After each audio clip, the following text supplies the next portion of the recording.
So I'll just do a quick introduction. Thank you so much, Professor Higginbotham, for joining us and helping us with this conversation we've started now that we've recently learned that literally the founding of our church back in 1911 was kind of part of creating Jim Crow in Baltimore. And now we're living with the ghosts of Jim Crow that you write about in your book. And so let me just do a quick introduction. Michael Higginbotham is the Joseph Curtis Professor of Law at the University of Baltimore School of Law, also James Denville's Constitutional Law Professor. In his book, he describes growing up in both predominantly white and racially integrated communities in Shaker Heights, Ohio, and Los Angeles. And from there, he went on to get his undergraduate degree at Brown University, his law degree from Yale, a master's in law from Cambridge University in England. He came here to the University of Baltimore School of Law, became the youngest tenured professor ever at the University of Baltimore School of Law, and served as the interim dean of the law school earlier this decade. And in addition to The Ghosts of Jim Crow, which he's obviously written for a more lay audience, he's also the author of Race Law, Cases, Commentary, and Questions, which is obviously a more technical, legal kind of textbook that's used all across in law schools all across the country. So anyway, we want to thank you for your book. You published in 2013, but really speaks to us in 2020, and we really appreciate you taking time out to come talk with us and give us your thoughts now, 7 years after you you published the book, and giving us your thoughts. I want to get the book. Well, thanks. I want the book. There we go. Yeah, you need to get the Where book. can I get the book at? Well, if you're a computer person, go on Amazon. It's available there. My publisher, New York University Press, also has a website. It's available on the website as well. And it's at various bookstores if you Barnes and Barnes and Noble. You can get it through Barnes and Noble. You can get it anywhere you can get a book. Yeah. So let's turn it over to Professor Higginbotham to share. Okay. Well, thanks, Dan, for the kind introduction, and I'm delighted to join all of you tonight. Thanks for reading my book.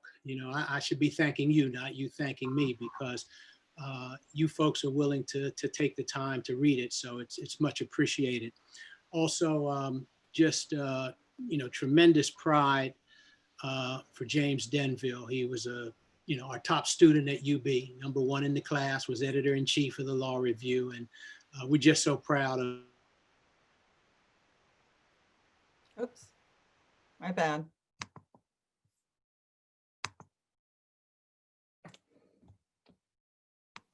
Professor Higginbotham, if you press Alt-A, you can unmute yourself or use the mouse. I'm sorry, I think we were trying to get some background noise here and inadvertently muted you. So. Okay, well, I didn't know how I got muted there, but you can hear me now? Yes. Okay, very good. Again, thanks to everyone for reading my book and for having me here to join you tonight. It's an honor and a privilege. And as I said, we're very proud of James Denville, one of my former students who did extremely well at University of Baltimore Law School. And I know there's great things to come for James. I not only want to thank you folks, but I also want to really give you credit, because it is not easy to discuss issues of race in America. Especially when it's done, across racial lines, across ethnic lines, across religious lines. It's not easy because people tend to disagree on these issues. They feel strongly about them. And oftentimes they end up, getting upset with one another and calling each other bad names. And a lot of people say, I just don't want to deal with it. And so they won't enter the arena.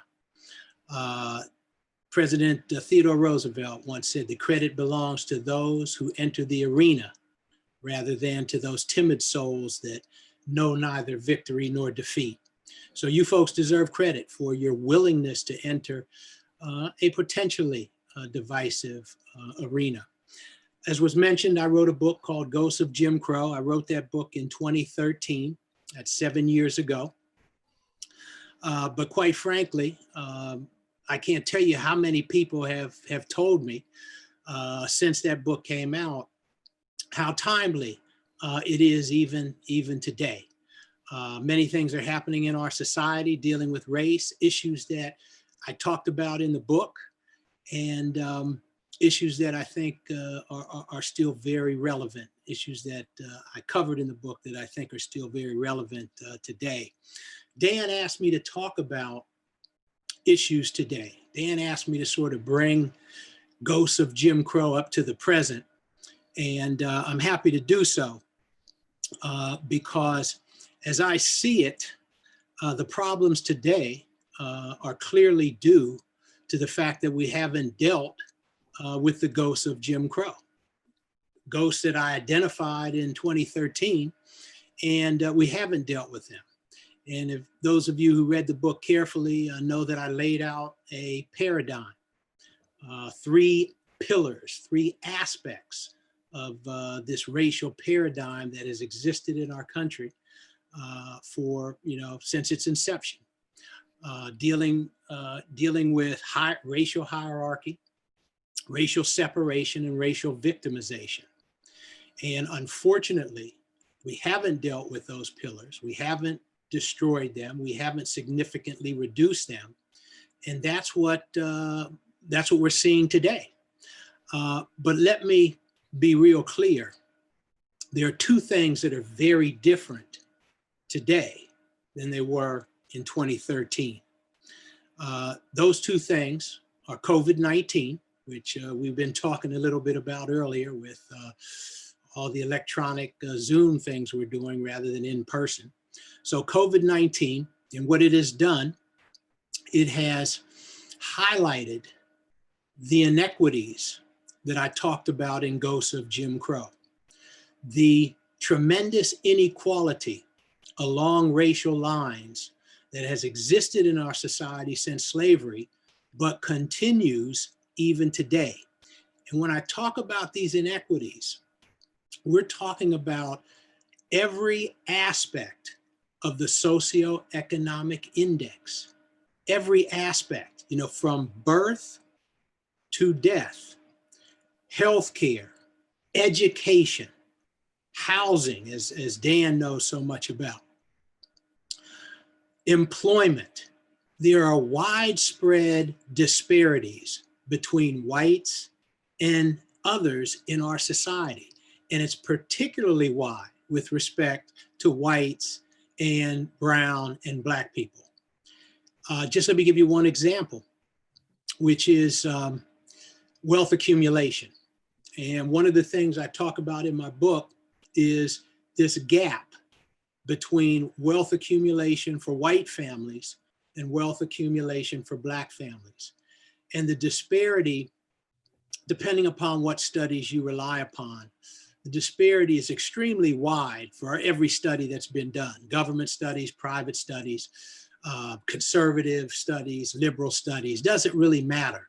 The gap is huge, and it's anywhere between 13 to 1, $13 to $1, up to $18 to $1. So it's a huge gap. And a lot of people, when they hear me say that, they say, oh, it can't be that wide. Let me tell you that number, whether it's 13 or whether it is 18, that number is wider than the gap that existed in South Africa during apartheid, during the height of the apartheid system in 1986. That gap is wider here in America than it was between whites and Blacks in South Africa in 1986. So when you start thinking about the inequities that continue to exist in our society, and this gap, it doesn't matter whether it was President H.W. Bush, whether it was George W. Bush, Barack Obama, Bill Clinton, Donald Trump, this gap has continued to stay wide under all of those administrations. So you have COVID, which is highlighting this gap. So when you start to see the disparities in terms of COVID deaths, in terms of Blacks and brown people and white people, again, you get these huge disparities. Why? Because of the inequities that we're talking about, because of the separation. we're more segregated in terms of schools and in terms of housing than we were during the Jim Crow period. And so when you start to think about changes and progress that has been made, and Dan said, well, you wrote your book during a more positive time. And I said, you know, it's funny because a lot of people, they said that, you know, my book was too negative. Barack Obama had been elected president. There was all this talk about we were post-racial. And I wrote the book in response to those arguments. People kept saying, well, you know, we got a Black president, we made all this progress. We're post-racial. And I wrote the book to say that, yes, we've made progress. No question about that. But progress does not mean post-racial. Progress does not mean that race is no longer a significant factor in opportunities afforded in our society or in hardships that are endured. So COVID-19 is one of the things that's different today because it's highlighting these disparities. And we see them, again, across the board. The second thing, and I think even more illuminating, is the death of George Floyd. Because what George Floyd's death did, and it's tough to watch those 8 minutes of videotape with George Floyd calling for his mother, saying his last words that he can't breathe, and having a police officer's knee on his neck for 8.5 minutes. But what that did was let all of America know the consequences of not doing anything about these ghosts of Jim Crow. Because if we don't do anything about them, we're going to have things happen like the death of George Floyd. And so those two things are very different today than they were when I wrote this book in 2013. Let me talk about a couple of issues, and my plan, as James knows so well, I think the most important thing is the dialogue, is the interaction, is the opportunity for you to ask questions, for me to ask questions, and for us to interact and dialogue with one another. So I'm going to talk about 3 issues that are going on today. I'll make it, you know, fairly quickly, and hopefully we'll have, you know, at least 25 minutes or so to have some dialogue. So let me talk a little bit about some of the issues today. Protests. We've got had a lot of talk about protests in America today. And if you read some of the preface in my book, I talk a little bit about my experiences growing up, my background. And I talk about my dad, who is 95, still going pretty strong. He's slowed down in a couple of strides, but he's still going pretty strong. As well as my mom, who's a medical miracle at 95. So I'm fortunate. I understand that. And, you know, people say good genes, and, you know, it may have something to do with genes, but it also has something to do with a lifestyle and you know, trying to eat right and exercise and doing all those things that the doctors tell you to do. But my dad was a Tuskegee Airman. He was a Black pilot during World War II. He volunteered for military service in 1943, following his older brother, who had volunteered, became a Tuskegee Airman, and was a bomber pilot.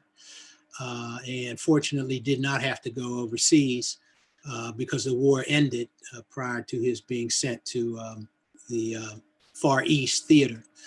But I mention that because the Tuskegee Airmen were involved in what is known as the Double Victory Campaign. That was victory abroad against the Nazis and victory at home against racism. A lot of people don't know about this Double Victory Campaign, but the Tuskegee Airmen were involved in desegregation protests because President Roosevelt segregated the military, as it had been during World War I. and during the Civil War. A. Philip Randolph led protests or threatened the first March on Washington, but decided not to do so because Eleanor Roosevelt begged him not to. There was a compromise reached, and the compromise was Blacks would be able to participate in the military effort based upon their percentages in the population. But it would be done in a segregated military. And so the Tuskegee Airmen were the Black Air Force, but they were also protesters. And my uncle was locked up for a week in his uniform with 101 other Tuskegee Airmen because they protested the segregation of officers' clubs at their base in Kentucky. And they were only released by order of President Roosevelt. But I mention that because we got a lot of people that are protesting today. People like Colin Kaepernick. I know all of you have heard of him. He took a knee during the Star Spangled Banner. You know, my country, 'tis of thee, sweet land of liberty. He took a knee because he was protesting the race discrimination in the criminal justice system. The race discrimination that he perceived and that many others perceived, and that, you know, the George Floyd video so heinously portrays. And he was protesting that, as has been LeBron James and many other famous athletes, as did Muhammad Ali and as did Tommy Smith during the Olympics in the 1960s. But I mention that because a lot of our political leaders, including our president, have criticized these athletes. And for me, it's an easy call.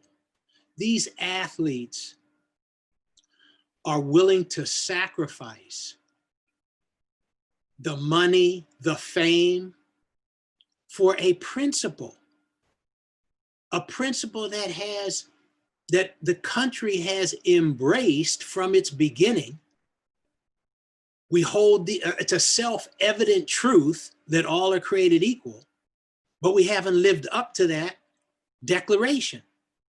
And to me, these athletes are standing on the shoulders of people like my dad and uncle, who were willing to sacrifice everything they had, an opportunity to become pilots, an opportunity to wear the uniform of the United States, an opportunity to receive a paycheck from the United States government, an opportunity to get the GI Bill and have a chance to go to college. They were willing to give up all of that for a principle against race discrimination. That's what these athletes are doing. So when I see fans, and look, you know, Dan told me I could be candid with you. So I'm gonna, you know, I got tenure. It's a beautiful thing to have. My mother always gets scared when I go on CNN. And I've been doing a lot of CNN lately. Every time the president says something racist, they call me. And I've been going on CNN. My mother gets worried because she thinks I'm going to say something and I'm going to get fired. And then I'm going to have to come home and live with mom and dad. They don't want to see that. And so, you know, she gets worried, and I tell her, I've got tenure, Mom, don't worry. I can say what's in my heart. I can't be fired for it. So I'm going to say what's in my heart to you folks. I watched that first NFL football game, the Kansas City Chiefs. And, you know, their quarterback, Mahomes, hurt all Baltimore Ravens fans the other night, but I give him a lot of credit. But what really hurt me were all those boos. I heard boos when both teams went onto the field, held hands, and exercised a moment of silence. And the fans booed. I don't understand it. It's the highest form of hypocrisy. It never should happen. And anybody who boos people who are exercising their First Amendment freedoms. It's the heart of our country. You have a right to peacefully protest. And anybody who boos these individuals for protesting for equality, which is in our Constitution, highest form of hypocrisy. I don't like it. They don't have my respect, and I'm happy to debate anybody who wants to boo these individuals at any time, in any place. Let me talk about racial violence in our society today. All of you who are from Baltimore know very well Billie Holiday, famous jazz singer from Baltimore. The song of the century, Billie Holiday sung the song of the century, was voted by Time magazine in 2000 as the song of the century, Strange Fruit. And it's a song, of course, about a situation that occurs too frequently, even today, in America, involving racial violence. And that song, Strange Fruit, of course, was written about lynching.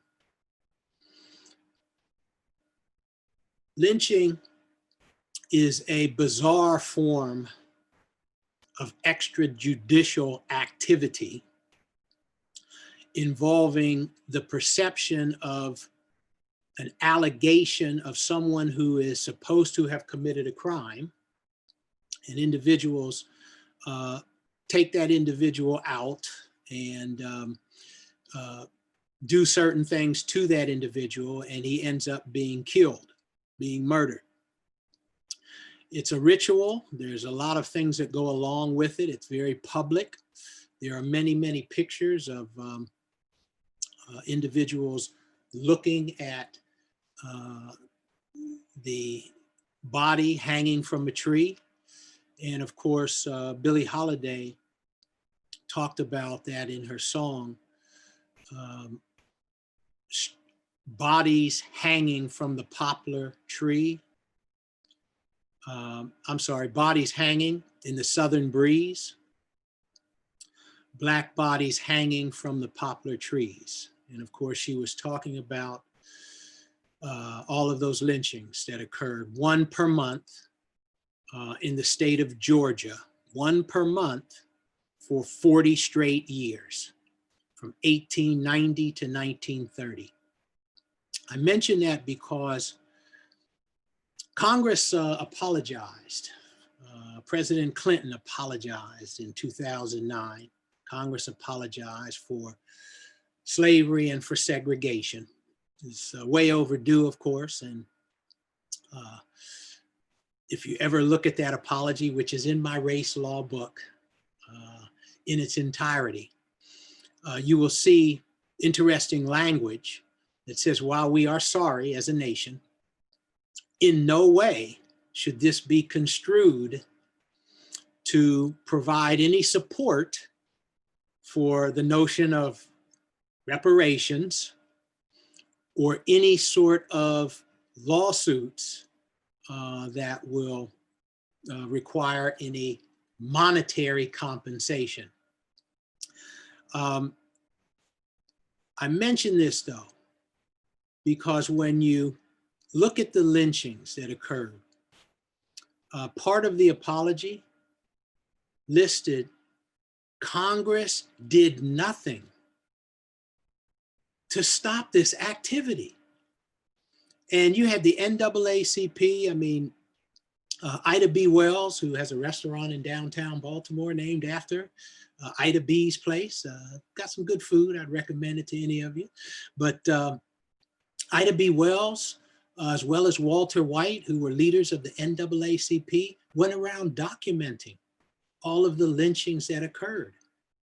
And they petitioned Congress to do something about it. Congress attempted on 3 separate occasions to pass anti-lynching legislation, and it never did. Didn't have enough votes. And so I mention that because when you look at what's going on today, When you look at the bills that have been put forward to deal with criminal justice reform, to deal with educational inequities, to deal with assisting the deaths and the injuries that have occurred from COVID-19, and the fact that nothing has been done, nothing has been passed, or very little has been passed. We did have an initial piece of legislation, but nothing has been done since. When you look at that, it's the same sort of stuff that happened during the period of lynchings when you had one a month in the state of Georgia and in many other states as well. And so when I look at the HEROES Act, when I look at the legislation for voting rights, to protect people's right to vote, to end problems with restrictive voter ID laws, to deal with polling places being removed from predominantly Black and brown neighborhoods to make it more difficult for folks to vote. I think about what transpired with respect to lynching and the fact that we couldn't pass any legislation. I'm a lawyer. I'm a constitutional law professor. I know the impact that laws can have to protect people's rights. The Voting Rights Act, passed in 1965, is the most democratizing piece of legislation we've ever passed in this country. Prior to its passage in 1964, 6% of Blacks in Mississippi were able to register to vote, 6%. In 1968, because of the passage of the Voting Rights Act, over 66% registered. 66% of Blacks registered to vote. I mean, that's the impact that legislation, the proper legislation, can have. And we can't even pass any legislation today to deal with the criminal justice problems, to deal with the voting rights problems, to deal with the employment problems with respect to racial disparities. And so it's the same thing to me that's going on today that went on back then. We can't get enough votes to pass proper legislation that a majority of Americans say we need to have, we should have, and it would be the right thing to do. The third issue, and it'll be the final issue so that we can kind of open it up. The third issue is criminal justice reform, something that Black Lives Matter, many other groups are protesting. And when you look at these protests today, yes, they remind me of the 60s protests. They very much remind me of all the sacrifices that were done in the 1960s. The people like John Lewis, who marched across the Edmund Pettus Bridge and took serious beatings from the police to see that people could have the right to vote. When I think about criminal justice reform, though, I think about a case that I talked about in Ghosts of Jim Crow called Hudgens versus Wright.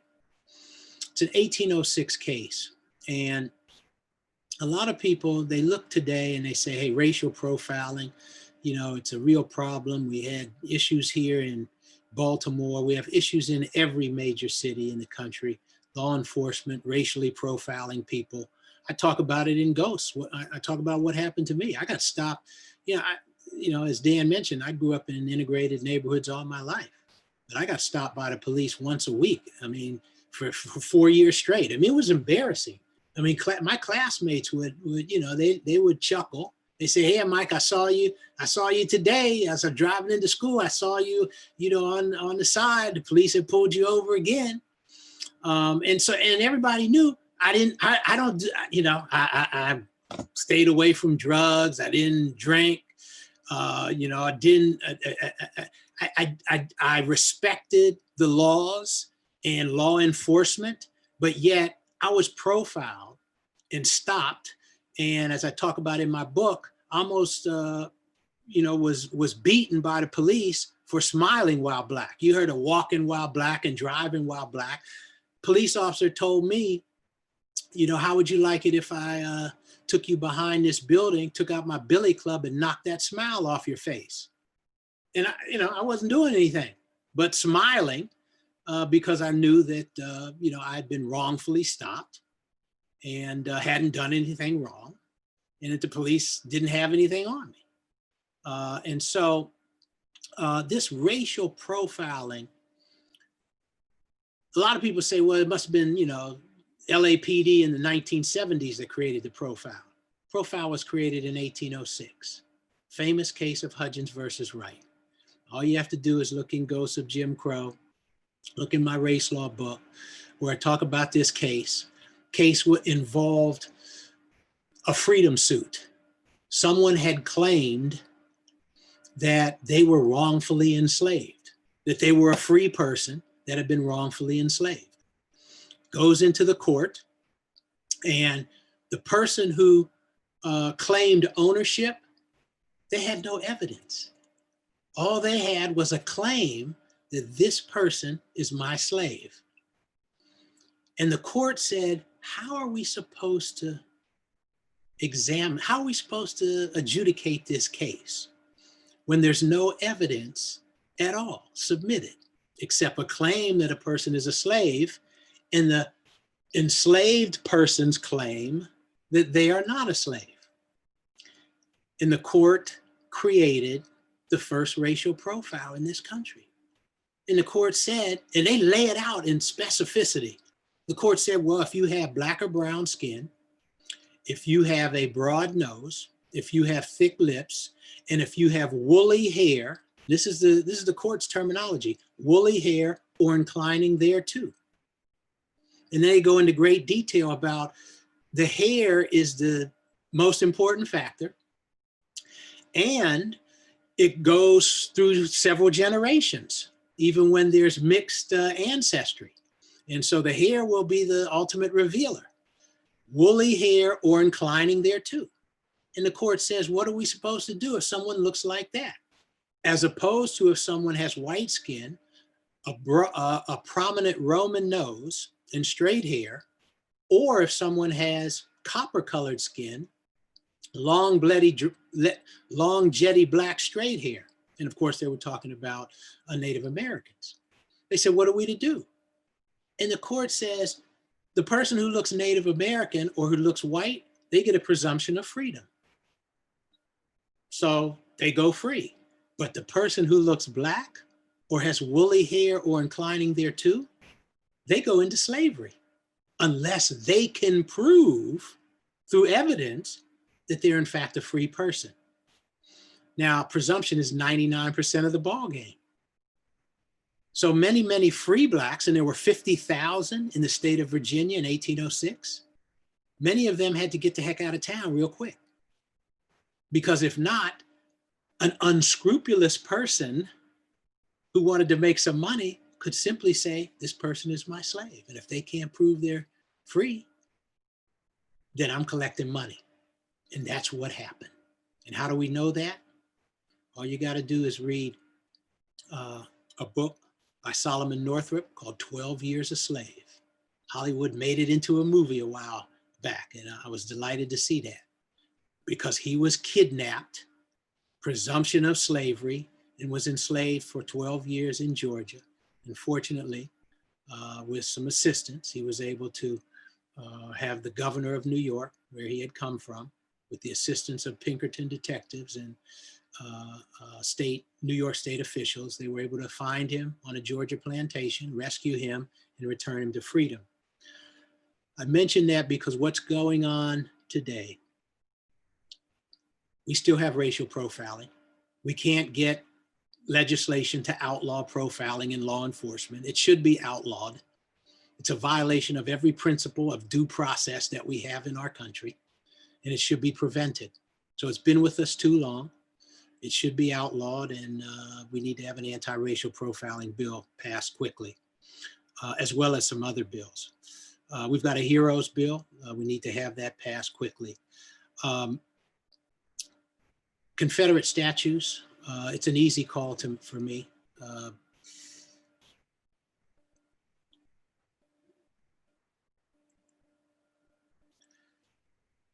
In looking at our history, and I went on CNN when President Trump talked about Andrew Jackson, and he said Andrew Jackson was his hero and, would have solved the problem of slavery had he been given an opportunity. I went on CNN. I said, real specifically, I said, number one, the president needs to be a little bit more sophisticated in his analysis of our history. He needs to understand, as President Trump said, what do these individuals who think we should remove some of these statues, what do they think? They think we should remove the Washington Monument and we should remove the Jefferson Memorial because we're going to take Andrew Jackson off of the $20 bill? And my response was the president needs to be more sophisticated in his analysis. Our founding fathers were not the same. They were very different with respect to the issue of slavery. Some of them supported slavery. Some of them didn't. Some of them owned slaves. Some of them freed their slaves at the time of their death. Some of them freed their slaves at the time they inherited slaves. I said, if you want to look back, you can't lump everybody together. So Thomas Jefferson, he freed 5 out of 200 slaves at the time of his death. George Washington, he freed all of his slaves at the time of his death. And my favorite founding father, George Wythe, signer of the Declaration, not only freed every slave he inherited at the time that he inherited them, but he went on to propose a gradual abolition of slavery act, which even his close buddy Thomas Jefferson wouldn't support. And then what did he do? George Wythe went on to become a judge in Virginia, and he was the judge in the lower court case of Hudgens versus Wright. And what did Judge Wythe say? He said, everyone is entitled to a presumption of freedom, no matter how you look. Because the Virginia Bill of Rights says all persons are born free and equal. He said, I looked at the Virginia Bill of Rights, everybody's entitled to a presumption of freedom. He was overruled on appeal to the Virginia Supreme Court. And so when you start looking at who should have a statue in this country, there are some people whose morality stands the test of time, even over hundreds of years. And so should we honor Confederates who defended an immoral institution of slavery? Of course we should not. Of course those statues should come down, like Chief Justice Taney's statue came down here. Of course it should come down. Whose statue should go up? George Wythe. We got a whole lot of founders whose morality, whose commitment to equality is certainly going to be more well received today, even generations later, than Andrew Jackson, who, yes, Harriet Tubman, my hero, should be on the $20 bill. There was nobody who was more dedicated and committed and had more courage than Harriet Tubman. If I could have anybody on my side in a fight, if we had, one of those, special computers that say, hey, you can have anybody on your side from history, Harriet Tubman, no question about it. Separating children on the border. We do that today. It's wrong. We should not do that. Violates a whole lot of our principles in terms of what we're supposed to stand for. But all you got to do is understand where that comes from. It comes from slavery. That's the first time families were separated. That's the first time children were sold, separated from their families. There are many, many stories that talk about that. So when you think about what's going on the border with the separation of the children, it's an easy call. Just think about what was done during slavery times to families, and you'll understand how wrong that is to do it today. When I think about the protests, the police brutality against some of the peaceful protesters, I see what we've done. And again, for me, it's an easy call. because I watched those protests during the 60s. I saw what was done to John Lewis. I saw the hoses, water hoses and water cannon hoses that were used, and the vicious dogs that were used against the peaceful protesters. We've just exchanged those dogs and hoses for military hardware and for knees on the neck. It's got to stop. It should stop through legislation. Protests should continue until it does stop, until we do get the legislation. I am very supportive of peaceful protests to do that. It is part of who we are. It is part of what we are supposed to stand for. It is in a long line of our history, going back to throwing tea into the Boston Harbor. And anybody who doesn't understand that, history, is going to be inconsistent in their analysis and needs to understand it fully before they weigh into the public debate. With that said, I'm going to open it up. We got at least 15 minutes to do so. And so I'm willing to take questions. I don't know if the moderator wants to handle any questions, or should I just do it directly? Thank you.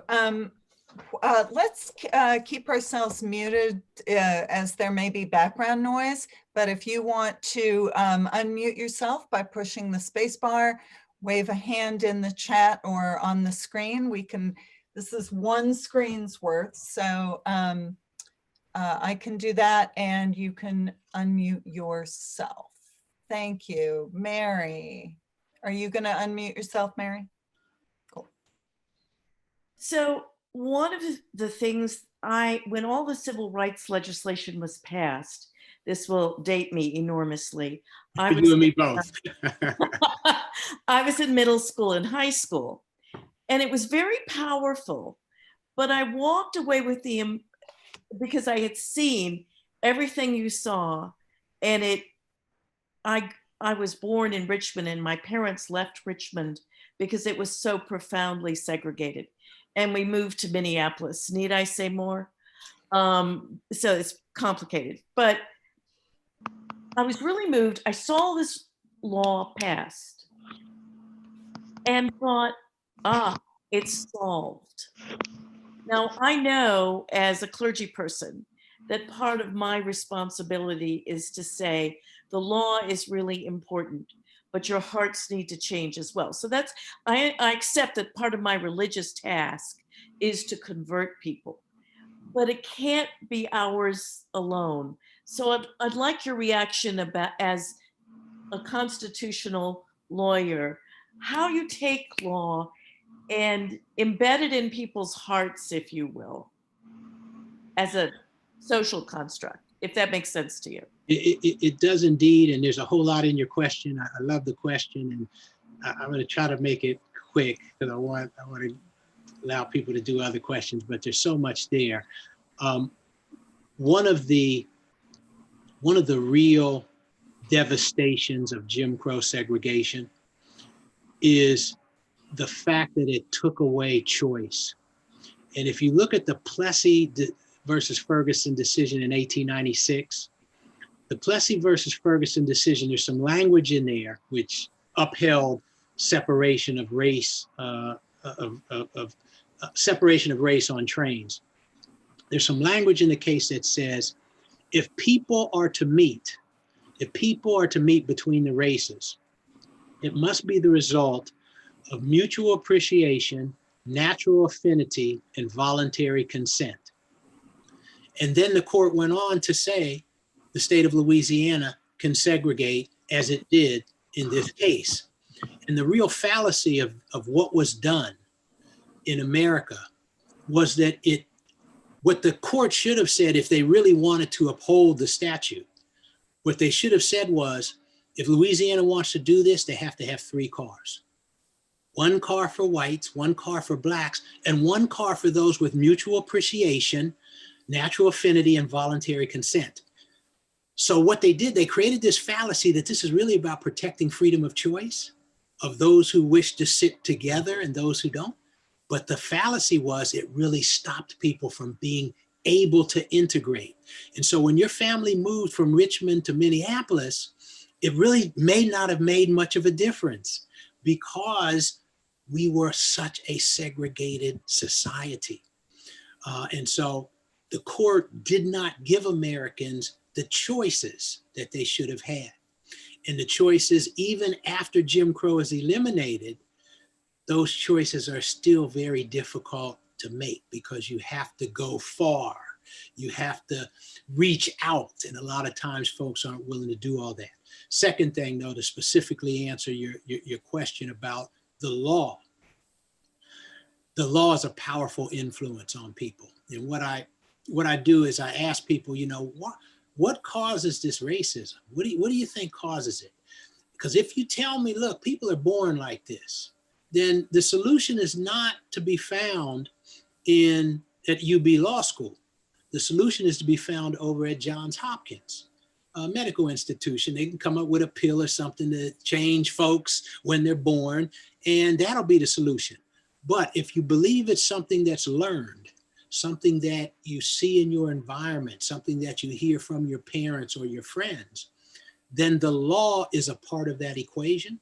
And when you start to think about where we are today, one of the real big pluses is you look at what people think about interracial marriage.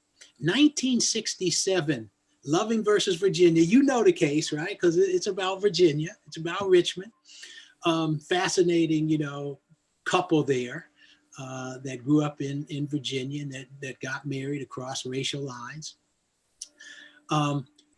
When you look at the numbers at that time, in terms of Virginia's anti-miscegenation law, they said over 60% of Americans were opposed to interracial marriage. Today, that number is probably less than 5% on any poll you look at.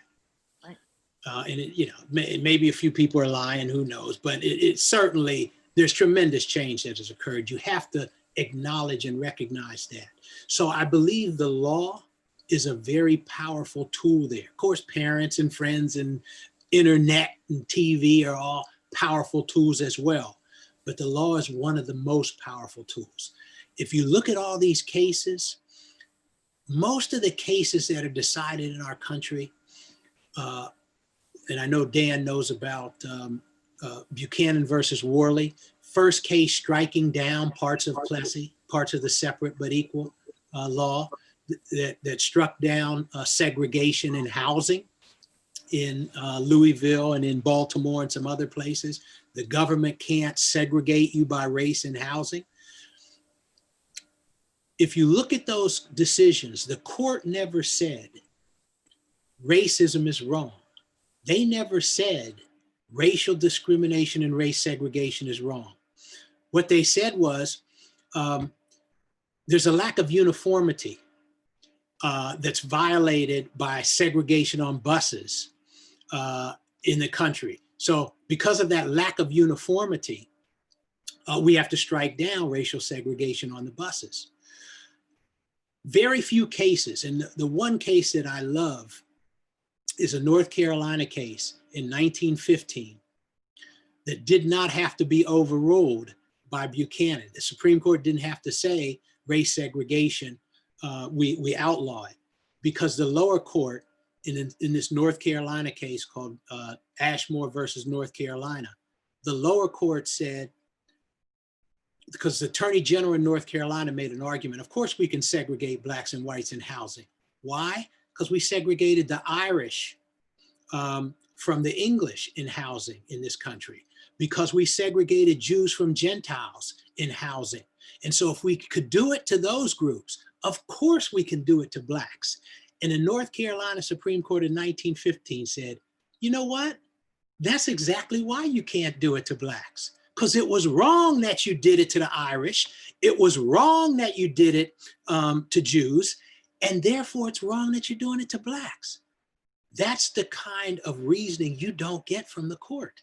It's rare that you see that. I know you want to think that we get that. If you look at Brown versus Board of Education, one of the problems with the great Brown decision, right?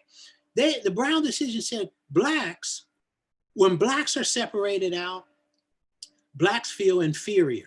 Black children feel inferior. There's some sort of a psychological impact on them. That's why separate is never equal. You know what the court didn't say? It didn't deal with the other classroom. It didn't say, what's the psychological impact on white children that are also separated? What's the impact on them? When you start thinking about the pillars of Ghosts of Jim Crow, one of the first pillars I talk about, one of the 3 pillars, is racial hierarchy.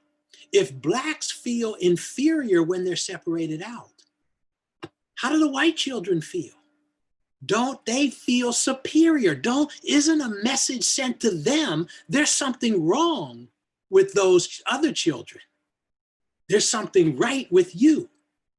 And so when you start thinking about this power that the law has and how we've all been affected by this, people say, hey, you have to fight it every day. And that's what I talk about in Ghosts.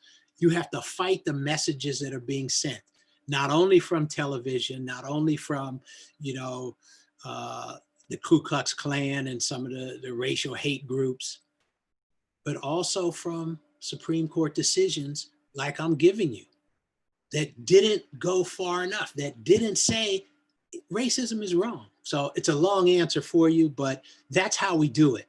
We pass laws that say not only can't you discriminate, but the reason why you can't discriminate is because it's wrong. We never should have allowed it before. We have to prevent it now because it's wrong. It's inconsistent with our notions of equality and freedom and justice. When you start seeing rhetoric like that, rationale, it's going to influence all those classrooms. Other questions? Yes. Hi, there is, I'm going to read a question in the chat. It says, hi, Professor, I am Modi, originally from Liberia. I will purchase your book and read it. Question, I read in 1944, the Detroit chapter of the NAACP held a mock funeral to bury Jim Crow. What significance did this act hold as far as racial discrimination, if any? I was not aware there's a whole lot, of course, I could respond to that analogy there. Unfortunately, it wasn't buried.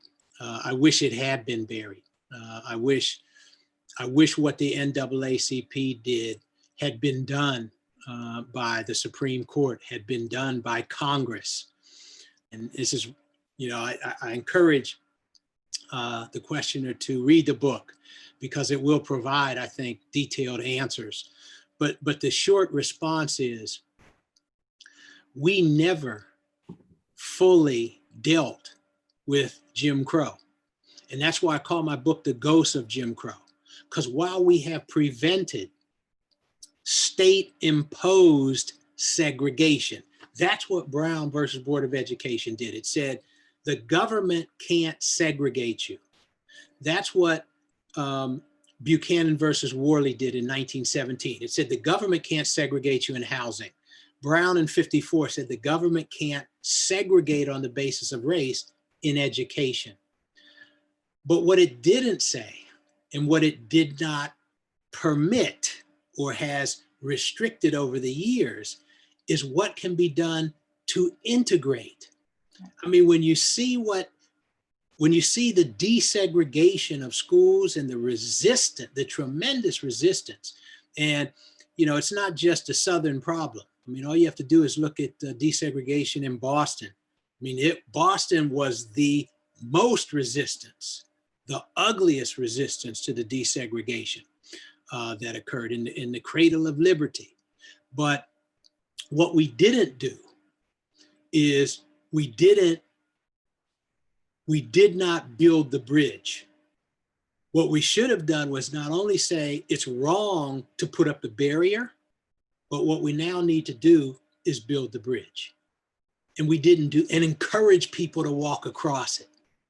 And that's what, that's what I talk about in Solutions to Ghosts of Jim Crow. And, in talking with Dan, Dan said, wow, some of those solutions, still pretty effective, they still be good to do today. They hold up. They hold up, right? And so we need to, really impose some of the solutions if we want to deal with the problems. And we never have done that. We haven't done it. We simply said state imposed segregation is wrong. I lived in integrated neighborhoods all my life. I learned a lesson that is easily learned when you grow up in integrated environments, and too few Americans today do that. Good neighbors, they come in all colors, and so do bad ones.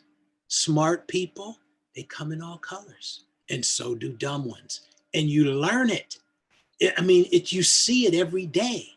But when you don't have that experience, it's a lot easier to be influenced by a whole lot of other notions. And so I talked to somebody. My brother had a roommate when he was in law school, and the roommate came over for Christmas celebration a couple of years ago, and we got to talk about our president. And I'm actually one of the few people, I guess it's because I'm an academic. So I'm one of the few people that people tell me you can engage in discussion and not end up getting all angry and mad and throwing up your food or whatever.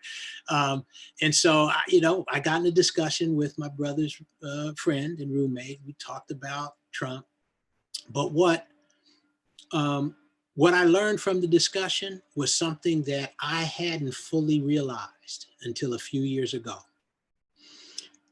And that is, I brought up some reasons why I have real problems with the president.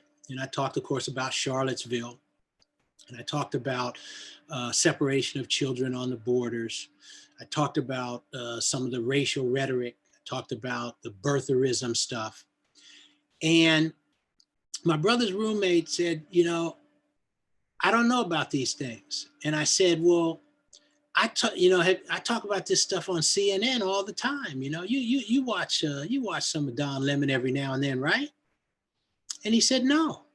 He said, I don't watch CNN at all. He said, I only watch Fox.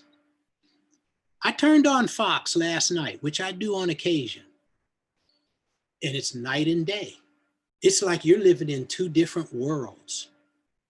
I say that because it wasn't shocking to me after that to understand how my brother's friend and roommate could view the United States through the lens that he was viewing it under. When you only have a limited amount of information, it's easy to do that. And so for a lot of people, we're living in two different worlds within this country. And one of the ways I think that we can build that bridge is for people to get the full and complete history of our country and the full and complete knowledge of what's going on today. And I think when people get that full knowledge, then they make informed decisions, and in my judgment, better decisions. I'm conscious of your time, Dr. Higginbotham. I'm happy to go a little longer if people want to. It's a few minutes after 8. So. I'm happy to go 8:15 if that's good for everybody else. 8:15, I'll be happy. You'll be happy. But all right, that's very kind of you.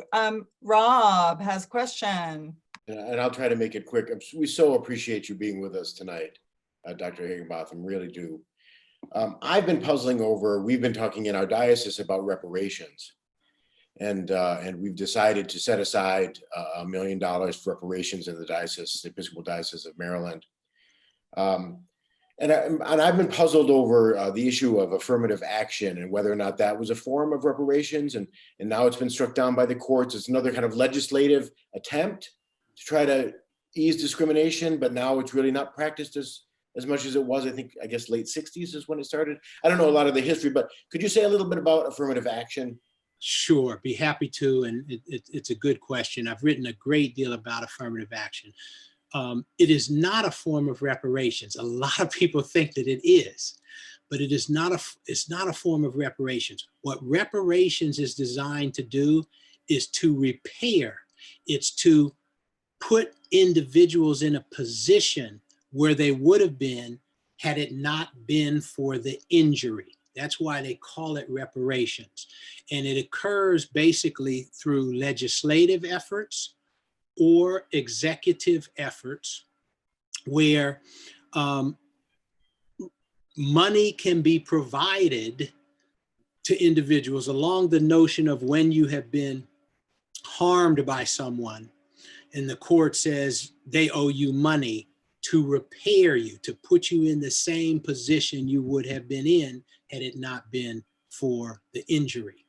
So that's the notion of reparations, and I commend you and your church for doing that, so for identifying some funds that can be used. And I think we have had reparations that have been provided in this country. We did it for Japanese Americans that were wrongfully incarcerated during World War II. There's also been some reparations provided to American Indians. If you look at, my dad, as I mentioned, is 95. He has gone around often saying, I never got my 40 acres and a mule. So I'm going to give you a little history on reparations. Reparations, we had Thaddeus Stevens was a congressperson during the 1860s and 1870s from Pennsylvania. He was known as a radical Republican, believed in not only the elimination of slavery, but also in the creation of racial equality. He proposed a bill that the United States government would provide 40 acres and a mule free of charge to every former slave. The short answer is what happened to that 40 acres and a mule is that it died. The mule died in the basement of the White House because the bill was passed by both houses of Congress and presented to the president, who vetoed it. They didn't have enough votes to override. A lot of you are going to say, Abe Lincoln vetoed that bill. No, he did not. He had been assassinated. He probably would have signed it. And we can debate that, but he evolved over time, and I think he would have supported it. Andrew Johnson, very different viewpoint on slavery, and therefore vetoed it. We didn't have enough to override the veto. As to affirmative action is something that is done. Initially, it was justified based upon correcting the present impact of prior societal discrimination. So in the 60s, and Lyndon Johnson, rightly or wrongly, claims he coined the phrase.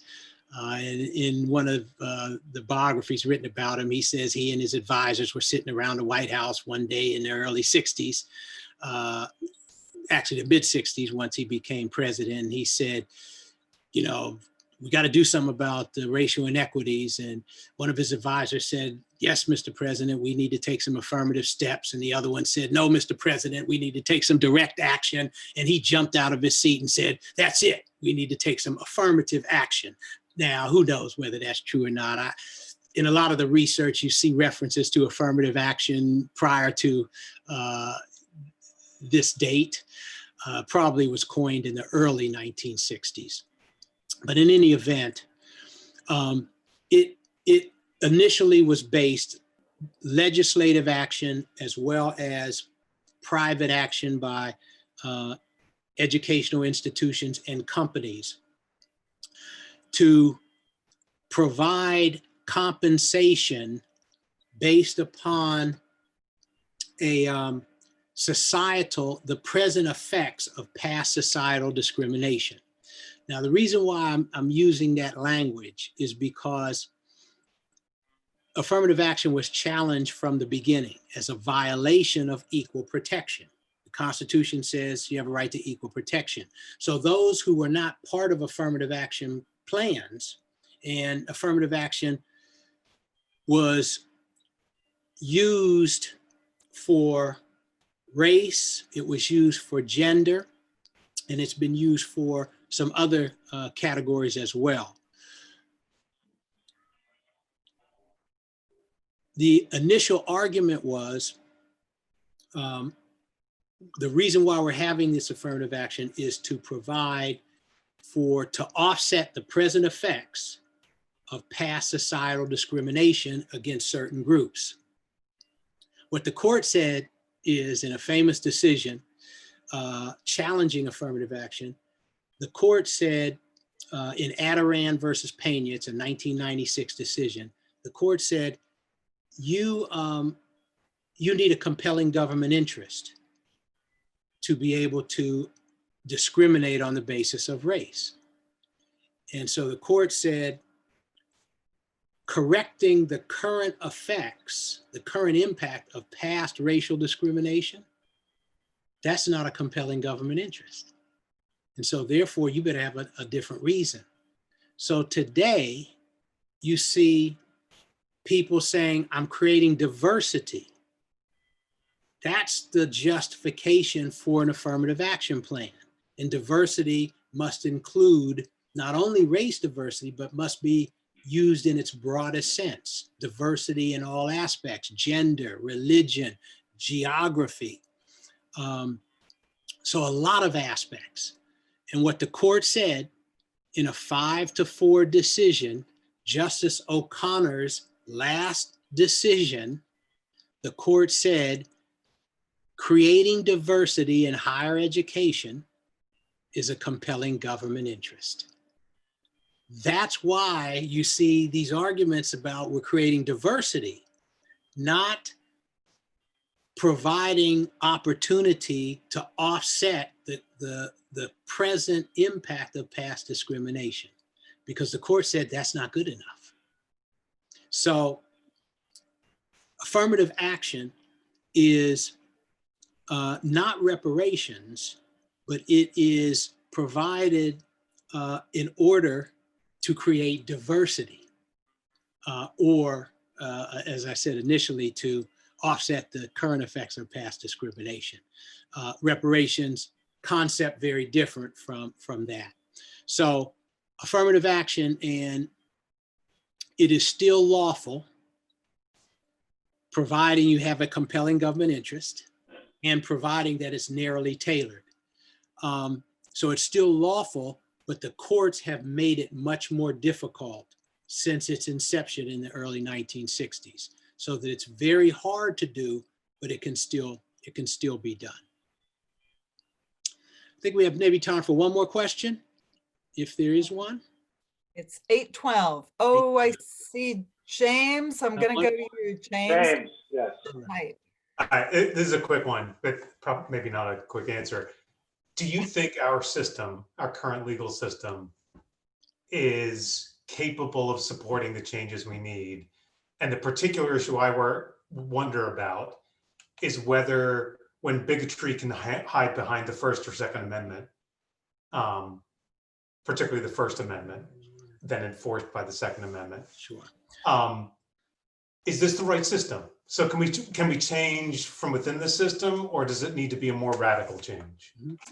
I actually have a lot of belief in our system. I really do. There's some great things. And as I said, I'm a common law professor. There's some wonderful things about our system that we need to fully appreciate and recognize. And one of those is separation of powers. It's very important. And particularly over the last 4 years, I've been very appreciative of that principle. You know, we have an executive branch, but we also have a legislative branch and a judicial branch. They haven't been working so well lately, quite frankly, but give it a little bit more time and we'll see what happens. If you have a Congress that can work together, the Congress can put a tremendous check on the executive. And so as James knows, you got to look at con law. Congress is not functioning right now in that capacity. And therefore the president has been free to do some things that most people would say, of course, the president cannot do, especially under normal circumstances. So James, separation of powers, independent press, as you talked about the First Amendment, and the press is, freedom of the press is protected, freedom of speech. These are very important notions and principles in our history. And I think that those are wonderful things that we need to embrace. We need to, we need to feel that we have a good system.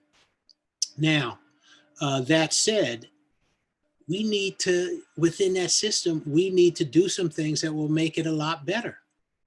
And if one of the things is we need to pass some laws that will, change things, and we can do that. And I talk about it in Ghosts of Jim Crow in terms of some of the solutions.